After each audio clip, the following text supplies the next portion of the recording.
میرے نبی پاک علیہ السلام نے فرمایا اگر تو رب پہ بھروسہ کرے گا نا تو جس طرح پرندے صبح بھوکے نکلتے ہیں گھونسلوں سے، نہ انہیں پتہ ہوتا ہے کس دفتر میں جا کے بیٹھنا ہے، نہ یہ خبر ہوتی ہے کہ مزدوری کہاں کرنی، نہ یہ انہیں پتہ ہوتا ہے کہ میرا رزق کہاں ہے، وہ نکل آتے ہیں اللہ کے بھروسے پہ۔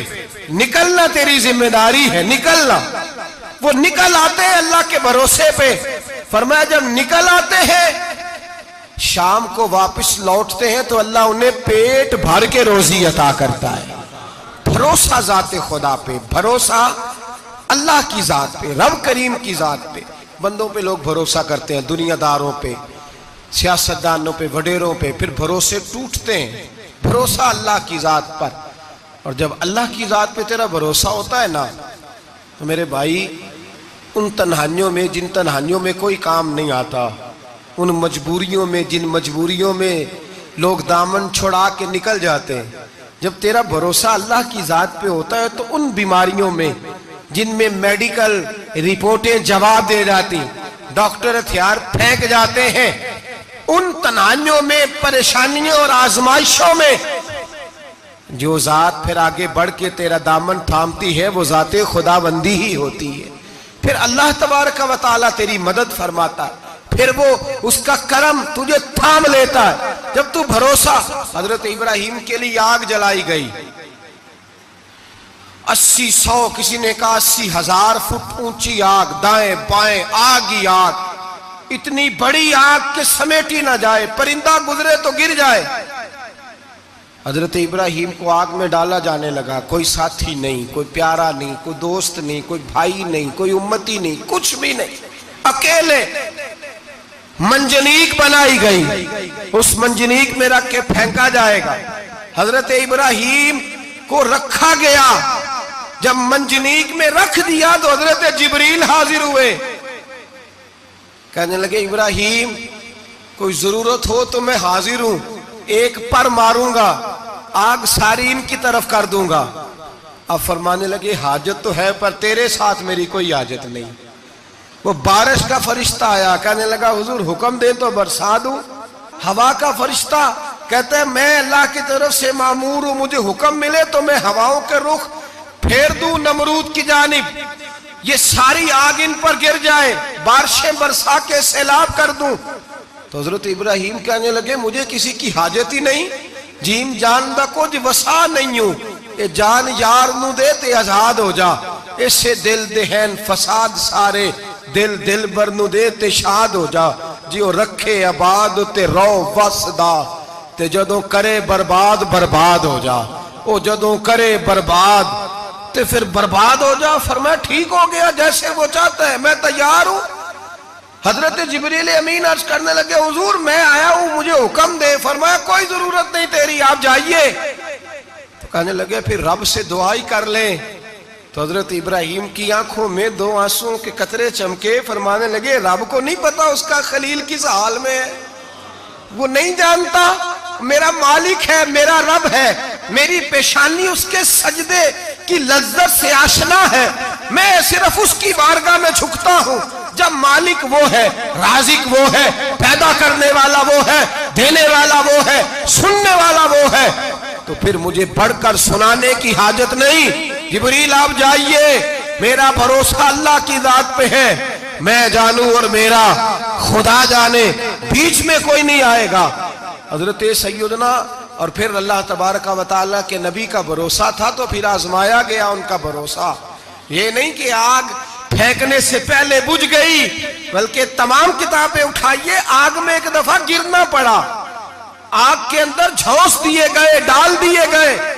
جب آگ میں گرے ہیں پھر آواز آئی ہے یا نار کونی بردم و سلاما علی ابراہیم، اے آگ اب تو ابراہیم کے لیے سلامتی والی بھی ہو جا اور ٹھنڈی بھی ہو جا۔ تو رب تعالیٰ فرماتے ہیں تو مجھ پر بھروسہ کر، میری ذات پر تیرا توکل ہونا چاہیے۔ وَمَن يَتَوَكَّلْ عَلَى اللَّهِ فَهُوَ حَسْبُهُ، تو میری ذات پر بھروسہ کر، میں تیری دنیا بھی اچھی کر دوں گا، تیری آخرت بھی اچھی کر دوں گا۔ توحید باری تعالیٰ کا مطلب یہ ہے کہ اپنے آپ کو اپنے رب کے حوالے کر دیں، اپنے آپ کو اپنے توحید کا مطلب یہ ہے کہ اپنے آپ کو اپنے رب کے بس اس کے حوالے کر دیں، وہ جس طرح چاہے اس طرح کریں، جو ہمارے لیے فیصلہ کر دے اس پہ سر تسلیم خم ہے، جو مزاج یار میں آئے اس پر دیکھیں نا، حضرت ابو بکر، جناب عمر، عثمان غنی، مولا علی، یہ خلفاء بنے، باقی صحابہ میں سے کوئی شخص بھی اس مسند پہ آیا؟ کوئی نہیں آیا۔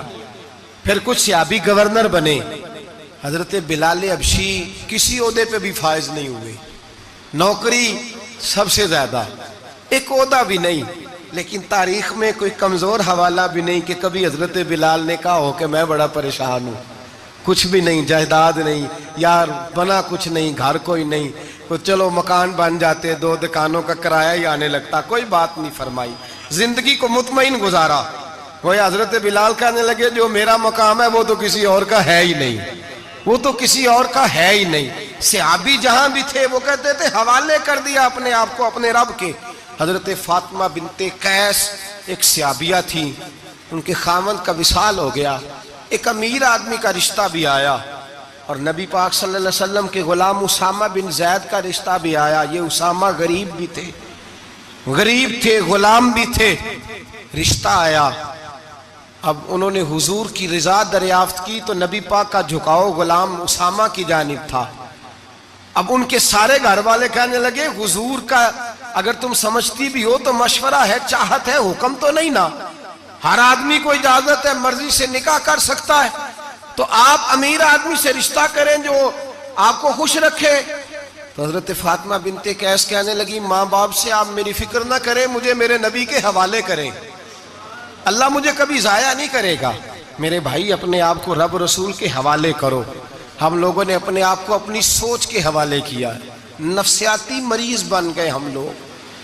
پریشانی ہے کہ ختم نہیں ہوتی، دقت ہے کہ ختم نہیں ہوتی، مفت کی آوازاری ہے، ہر وقت لوگ ڈپریشن اور ٹینشن کا شکار ہے۔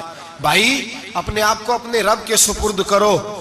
یہاں تو کوئی کسی چودھری کو کہہ دے کہ بھائی جس طرح کا تیرا دل کرتا ہے میں تیرا اس طرح کر لے، تو وہ انسان کا نقصان نہیں کرتا، کہتا ہے وہ تو میرے پلڑے میں ہی آ کے بیٹھ گیا ہے تو کیسے نقصان کروں۔ اگر رب کریم کو کہہ دو گے کہ یا اللہ تیرے ہیں، جس طرح تو بہتر سمجھے ہمارے ساتھ سلوک کر، اس کی بارگاہ کی طرف جھک جاؤ، اس کی جانب توجہ کر جاؤ، اللہ تبارک و تعالیٰ کے ہو جاؤ، جائیں اللہ تبارک و تعالیٰ کی بارگاہ میں۔ لوگ اتنے چکر دفتروں کے لگاتے ہیں، اگر اتنے نفل پڑھیں تو اللہ تبارک و تعالیٰ جلدی آسانیاں فرما دے۔ لوگ جتنا دوستوں یاروں کی جو ہے وہ جا کر خوشامد کرتے ہیں اور اپنا کام نکلوانے کے لیے جتنی ان کے دروازوں پہ جا کر بیٹھتے ہیں، اس سے اگر چوتھا وقت بھی مسجد کو دیں، قرآن پاک کو دیں تو میرے بھائی بڑی جلدی اللہ آسانیاں کر دے۔ لیکن ہم دنیا داروں کا دروازہ کھٹکھٹاتے ہیں، اگر اللہ کا، اللہ والوں کا، اللہ کے رسول کا دروازہ کھٹکھٹائیں گے بڑی جلدی کھلے گا، بڑی جلدی کھلے گا۔ حضرت حسن بصری رحمت اللہ علیہ خطاب کر رہے تھے، حضرت حسن بصری واز فرما رہے تھے، تو واز فرماتے کہنے لگے لوگو اللہ کے دروازے پہ دستک دیتے رہا کرو، انشاءاللہ دروازہ کھل جائے گا۔ دستک دیتے رہو، اللہ کے دروازے پہ کھل جائے گا۔ دستک دیتے رہو مالک کے دروازے پر، کھٹکھٹاتے رہو۔ پردے کے پیچھے عورتیں بھی بیٹھی تھیں، حضرت رابعہ بصری بول پڑی، کہنے لگی حسن بصری کیا کہہ رہا ہے؟ اللہ کے دروازے پہ دستک دو کھل جائے گا؟